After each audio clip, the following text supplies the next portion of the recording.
Taiwan's computer chips powered the world in 2025, but its international space felt more tenuous than ever. As Beijing turns up the pressure, how much room can Taiwan win in 2026? The year also tested Taiwan's security. With Chinese military pressure on the rise, Taiwan moved to boost readiness. But what does real resilience look like in the year ahead? And for many here, the biggest questions are closer to home. They're about the cost of living, the strain of an aging society, and whether the lights stay on. Hello and welcome to Correspondents, where we go above and beyond the headlines with journalists here in Taiwan and across the region. I'm Andrew Ryan.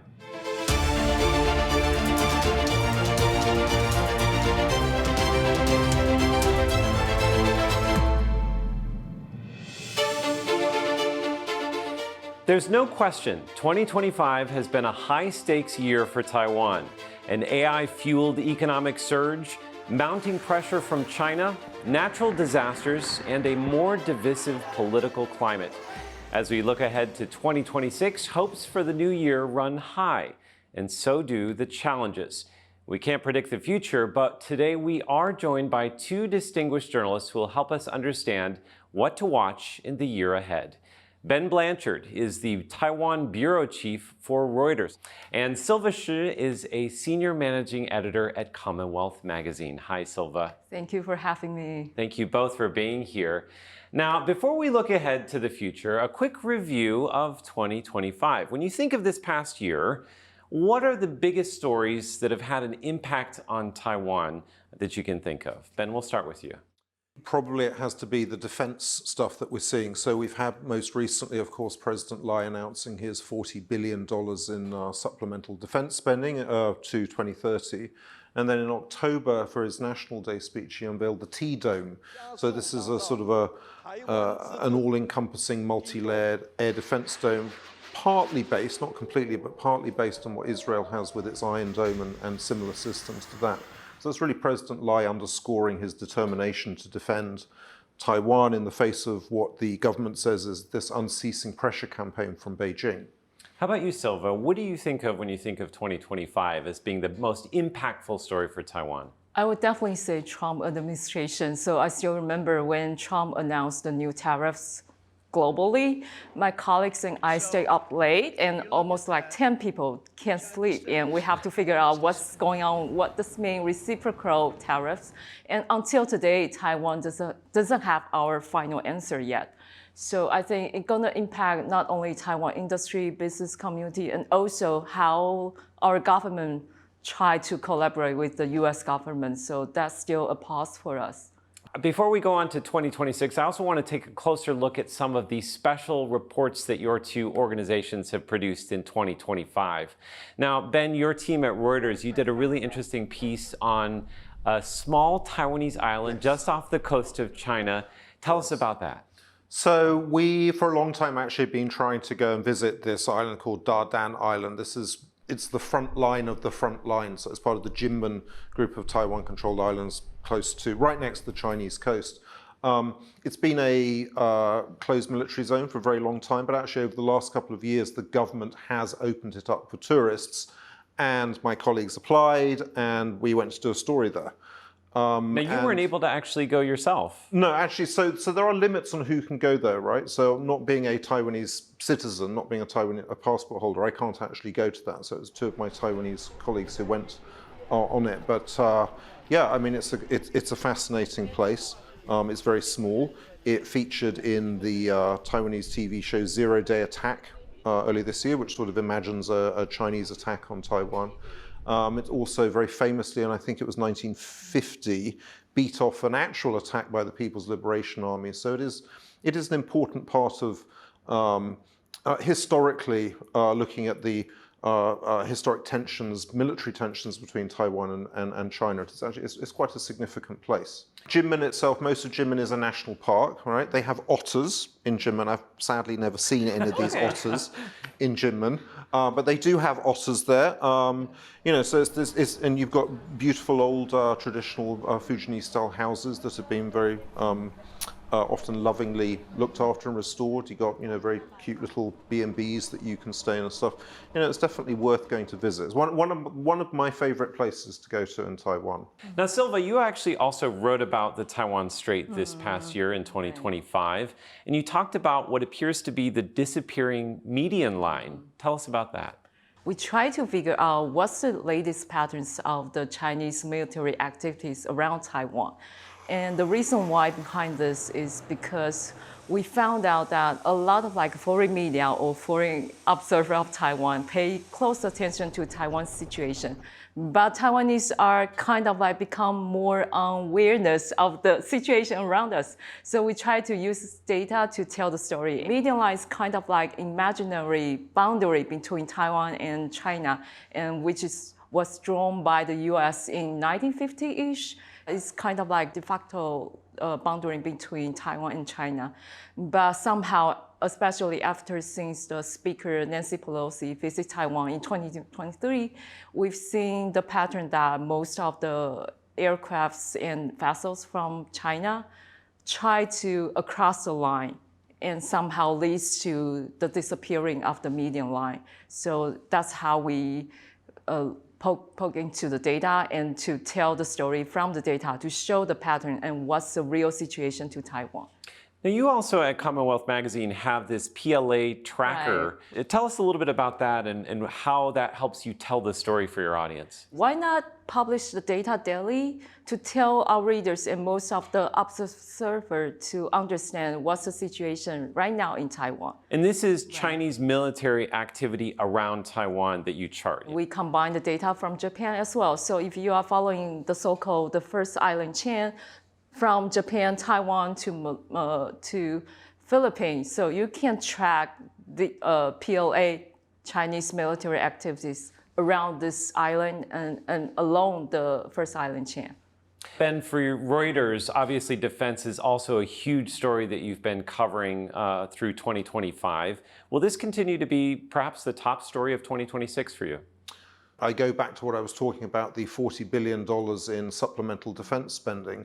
So what is going to start to happen is those requests are made to the US government for stuff, because some of this will be domestically produced, right? But a lot of, Taiwan's main international arms seller is the United States.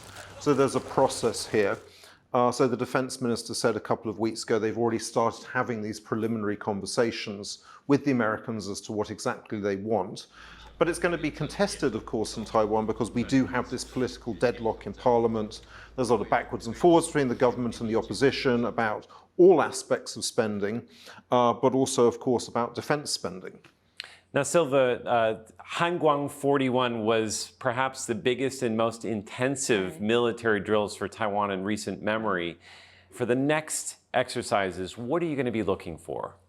I was definitely looking to how they combine not only the military side, but also the whole of society resilience preparedness. So I'm wondering about what's next in 2026. Are they going to expand their exercise with the civil society or what else? How should we prepare the society resilience in 2026? It's going to be an important issue for covering defense. Also, Taiwan has been trying to do with these military drills is kind of make them to be less scripted, right? More like an actual real situation.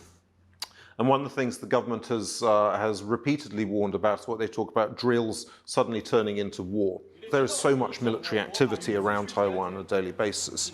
So one of the things that the ministry is trying to do as part of these reforms is have more sort of a decentralized approach to its command structure. So say, for example, there's an attack on northern Taiwan, then the military in southern Taiwan is knows what it's able to do, right? Not necessarily have to wait for orders from the top. Up ahead on Correspondents, what to watch in 2026, rising Japan-China tensions, and Taiwan's chances of getting into the APEC summit in Shenzhen. Back in a moment.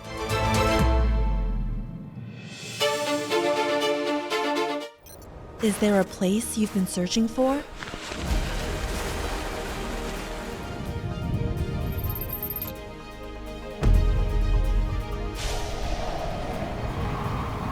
We bring you stories, not just to Taiwan, exploring the issues that matter to you.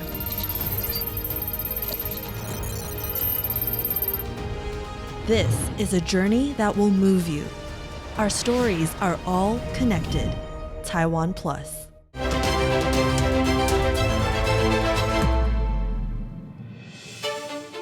Welcome back to Correspondents on TaiwanPlus. We are looking ahead to 2026 with our guests, Ben Blanchard, the Taiwan Bureau Chief for Reuters, and Silva, Shih, a Senior Managing Editor for CommonWealth magazine. As reporters that cover Taiwan, one of the biggest indicators that we look at is the country's representation on the international stage. Now, Taiwan does not have a seat in the UN, and it's often overlooked in other global bodies. So I obviously want to talk about APEC, the Asia-Pacific Economic Cooperation. Now, this past year, in 2025, it was held in South Korea, but in 2026, it will be held in China. What sorts of challenges does that pose for Taiwan? So the Chinese have already said that Taiwan can only participate under the so-called One China principle. Right? China hasn't really explained exactly what that means. Now, the Taiwan government is quite upset about this and say, well, we don't, we've been promised equal participation, right? They say equal participation. So whether or not Taiwan does actually take part next year, obviously we don't know. It is a little bit early to know exactly how this is going to play out next year. But as I say, there is a precedent. And at a time when Taiwan-China relations are not great, or very bad actually, there is a risk here as to what's going to happen sort of more or less this time next year with this Leaders Summit. We all know that the Trump and Xi Jinping probably will meet next April in China, probably in Beijing. So that's going to be their first time to meet in the new Trump administration. But APEC means they're going to have the second time to meet. So will Taiwan be the core issue they're going to talk about again? Or what does that mean for Taiwan? I think as a Taiwanese or as the media from Taiwan, we will definitely look into what if the Trump and Xi meet again in APEC? Will Taiwan be the main issue? What kind of challenge could this pose for Taiwanese reporters wanting to go to China to report on APEC? Could that be a difficult thing to do? I don't know yet, but as a Taiwanese reporter, I will definitely say it's getting harder and harder to cover China, especially when we try to travel to China. So we don't know the risk. We don't know what kind of situation we're gonna run into in mainland. So I think we don't know yet at this moment whether Beijing will allow us to report at the APEC and in what kind of a name. We have to under the province of Taiwan, or we can use Taiwan as our country. I don't know yet, but I think it's going to be very difficult for Taiwanese media to cover APEC in China. Let's turn now to the tensions between Japan and China over Taiwan.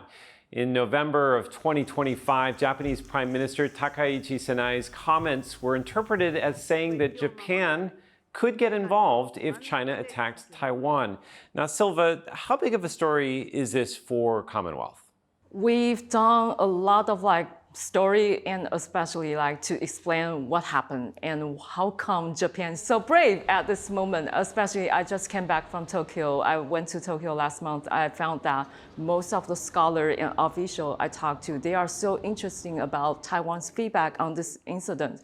So I would say that Japan and Taiwan situation, we will definitely keep an eye on that next year. And especially, we have to explain to our reader what has changed in Japan and what's next between Japan and China, and what does that mean for Taiwan. Ben, for Reuters, what sorts of indicators are you looking at in this story as we move forward? So one thing I would say is that the Japanese Prime Minister, when she took over, she was a known to be very pro-Taiwan, very friendly to Taiwan. And President Lai was very quick in offering his congratulations to her when she was elected. But she actually came to Taiwan, I think it was earlier this year, and she had met President Lai, right? And she was sort of talking about this sort of alliance between Taiwan and Japan. This is for Taiwan. Seeing this support from Japan is, of course, very welcome. But of course, Taiwan is now looking at this as well against the backdrop of the military tensions that are now happening, which is sort of, the Chinese aircraft carrier. Taiwan, we're well used in Taiwan as Chinese aircraft carriers and sailing close to us, and we've seen that standoff between the Chinese and the Japanese fighter planes as well. Now, 2026 is going to see major elections both here in Taiwan and in the United States. These are considered midterm or local elections. How much of this are you going to be following in the coming year, Silva? Let's talk about Taiwan first, which maybe doesn't have as big of an impact on national policy. I want to look into the local election from economic perspective. So why I have to talk about the economic situation? I know this year Taiwan's GDP growth is higher than 7%. It's record high in the previous 15 years. But what does that mean? If we look into export or industry data, you can see that the growth is driven by AI industry, which means it's heavily relies on semiconductor and electronic industry. But what about the other industry in Taiwan? They are kind of in struggle, and from what we heard that some company even think about frozen hiring. So that is really bad for Taiwan. That means Taiwan's economy is entering the so-called the two-speed economy. From previous experience, if the national economy is not very well, it usually will influence the local election, especially for the ruling party, that is DPP. And actually, these local elections, I mean, they are kind of a midterm, and they are also for Taiwan, and they are also a good indicator of party support ahead of the next presidential election, which is in 2028. You look about the issues that people debate around these local elections, they are local issues, right? They are often very, if you're living in your garbage collection, for example. So there's a lot of local focus here. And we have seen in some of the previous local elections where they've sort of tried, the DPP certainly tried this under Tsai Ing-wen to sort of make the local election more about sort of China and stuff. And the KMT, the main opposition party, that's not what this election is about. So there's kind of a two-track way, I think, of looking at these local elections. They are, of course, very important. And absolutely, they are this key show of party support ahead of 2028 for the next presidential and parliamentary elections. What's interesting is the elections here in Taiwan and the elections in the United States will both be taking place in November. So it's going to be a big month for reporting on issues that could impact Taiwan. How could the U.S. elections possibly have, or the results of the U.S. elections have an impact on Taiwan? Most of the business community in Taiwan pay close attention to the midterm because they think that probably the Congress can have some positive influence to the Trump administration. That means that people still watching the new policy under the Trump administration and wondering about whether trade policy or foreign policy gonna go to Trump direction. So we will watch the midterm outcome and to see whether there's a balanced power of the United States. And one thing that Taiwan has always been quite heartened by is that it does have bipartisan support in the houses of Congress in the United States. Right, so this is not just a Republican issue or a Democratic issue. And when we have visiting US lawmakers here, they are most of the time, not always, but they are most of the time bipartisan. They are bipartisan visits. So it's sort of one of those very rare issues in a very polarized United States where both parties do, at least their lawmakers do tend to agree on, which is that we need to support Taiwan. So it's possible that the results of the U.S. elections might not really have an impact on Taiwan if there's bipartisan support for Taiwan. Well, I mean, you have bipartisan support, right? But whether that is necessarily then reflected in the positions of the administration. Certainly there has been concern in Taiwan since Trump took office about whether or not he's going to make some kind of grand bargain with Xi Jinping over Taiwan. Now, of course, the administration keeps saying, no, our support for Taiwan remains rock solid.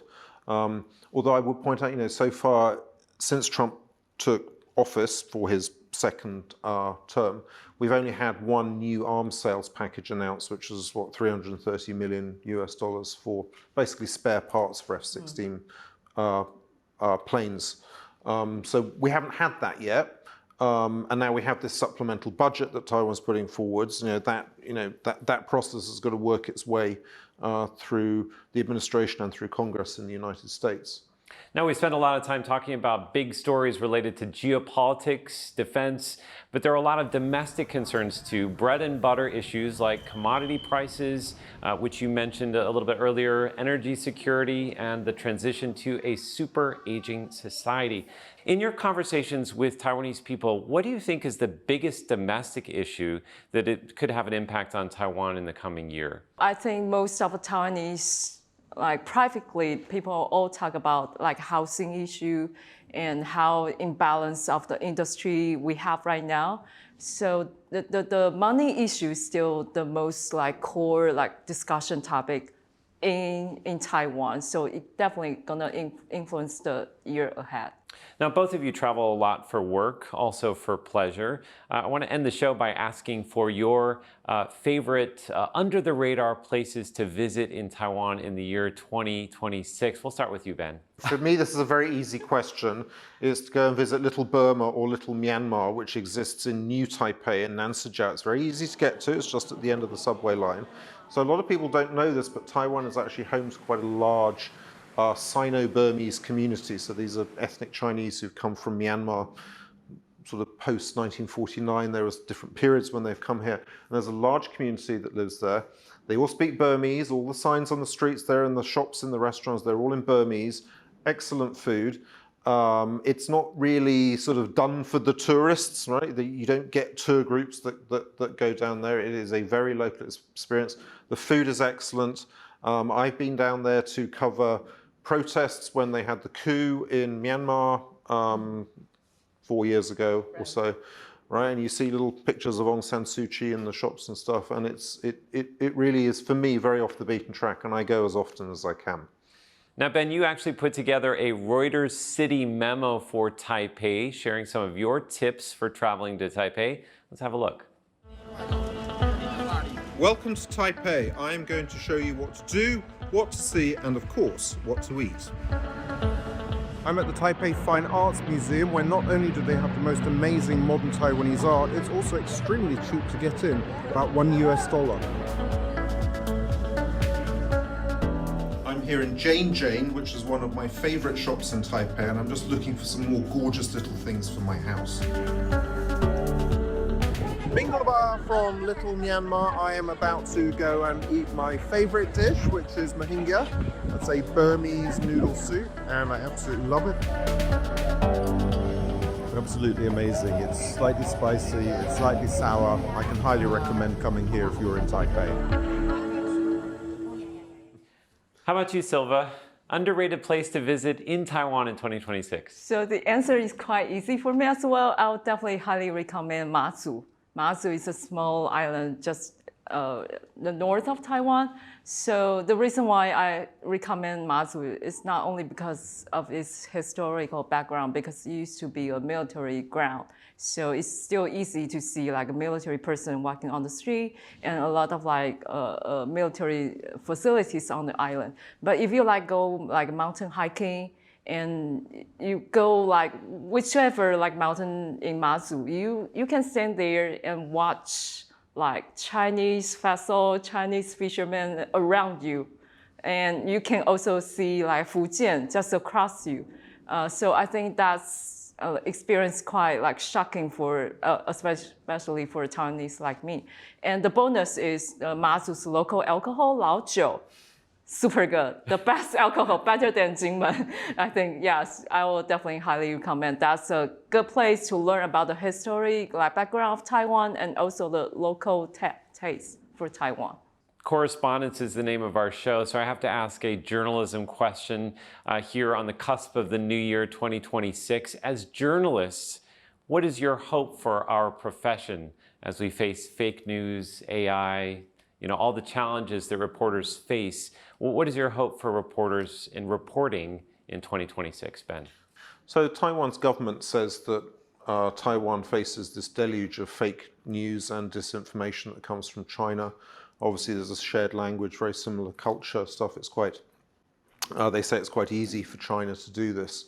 And you look also at how China has been using Western social media platforms, which are actually blocked in China, to spread a message that is targeted at Taiwanese. The Taiwan Affairs Office in China, for example, recently opened a Facebook account, but actually they kind of reopened it. It's sort of ironic, of course, that China is using these platforms that they ban themselves for their own people, and these are targeting Taiwanese. As a journalist, looking into the year 2026, what is your hope for our industry in the coming year?